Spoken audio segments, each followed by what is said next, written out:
क्या आपके जॉइंट से क्रैकिंग साउंड या खटखट की आवाज़ आती है? क्या आपने नोटिस किया है कि जब आप अपने कंधे को या घुटने को मूव करते हो तो उसमें से भी आपको साउंड आती है? और कई बार आपने ये नोटिस किया है कि जब आप अपनी उँगलियों को चटकाते हैं तो ये आवाज़ आती है? ये सुनाई दिया आपको? तो ये साउंड आखिर है क्या? क्या ये नॉर्मल है या एबनॉर्मल है?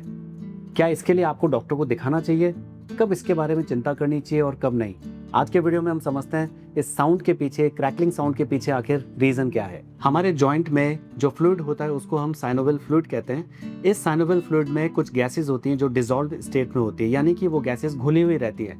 लेकिन जब हम अपने जॉइंट्स को पुल करते हैं, स्ट्रेच करते हैं, तो ये डिसॉल्व गैसेस गैस बबल बनाती है और ये गैस बबल कोलैप्स होता है। इस गैस बबल के कोलैप्स होने से हमको पॉपिंग या क्रैकिंग साउंड की आवाज़ आती है। ये कारण है आपकी गर्दन से और आपकी उंगलियों से चटकने की जो आवाज़ आती है उसके पीछे। Medically this concept is called as cavitation. इसका दूसरा कारण ये है कि जब हम मूवमेंट करते हैं तो हमारे लिगामेंट्स और टेंडन ये हड्डियों के ऊपर मूव करते हैं। इनके मूवमेंट की वजह से भी क्लिकिंग साउंड आती है। ये दोनों ही कारण एब्सोल्युटली नॉर्मल हैं और इसमें आपको बिल्कुल भी चिंता करने की ज़रूरत नहीं है। तो आखिर चिंता कब करें, कब डॉक्टर को दिखाएं?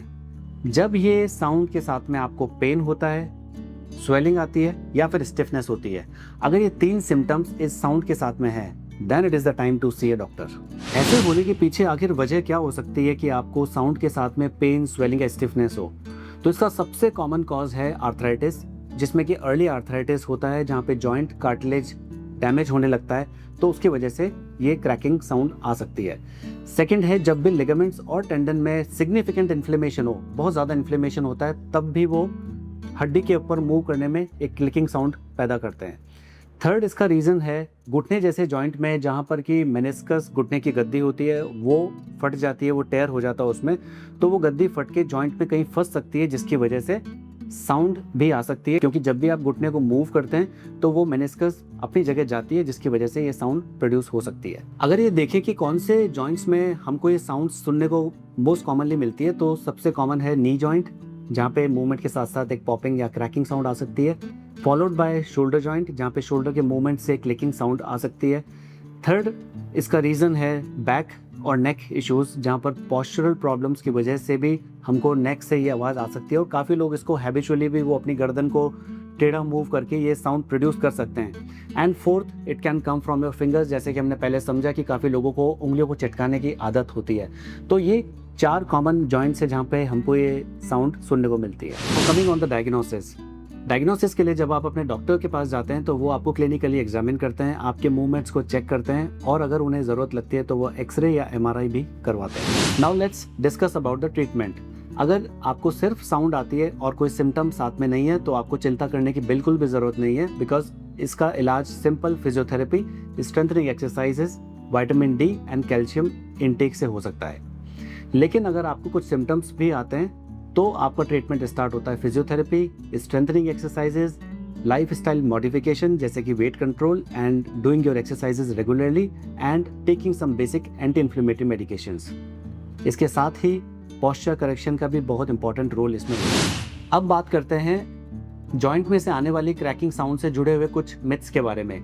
लोग कॉमनली ये समझते हैं कि उंगलियों को चटकाने से, यानी कि क्रैकिंग और नकल्स से आर्थराइटिस डेवलप हो सकता है। लेकिन फ्रेंड्स, सच ये है कि ऐसा बिल्कुल भी नहीं है। आप जब भी अपनी उंगली चटकाते हैं तो उससे आपको कभी आर्थराइटिस डेवलप नहीं होता।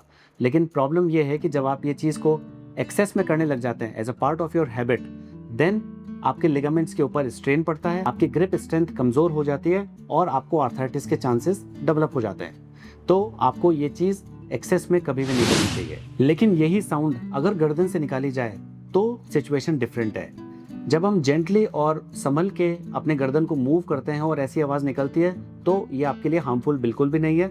लेकिन जब भी आप फोर्सफुली या सडन मूवमेंट के साथ में गर्दन से आवाज़ निकालने की कोशिश करते हैं, then it can be a risky situation for you. इस वीडियो को अगर मैं एक लाइन में बोलूँ तो आपसे ये कहूँगा कि अगर सिर्फ आवाज़ आ रही है, साउंड आ रही है जॉइंट से, then no need to worry. लेकिन अगर साउंड के साथ में कोई सिम्टम है तो फिर इग्नोर मत करिए, you should contact your doctor. इस तरीके के हेल्थ रिलेटेड टिप्स के लिए मेरे चैनल को फॉलो कीजिए और इस वीडियो को लाइक, शेयर एंड सब्सक्राइब कीजिए।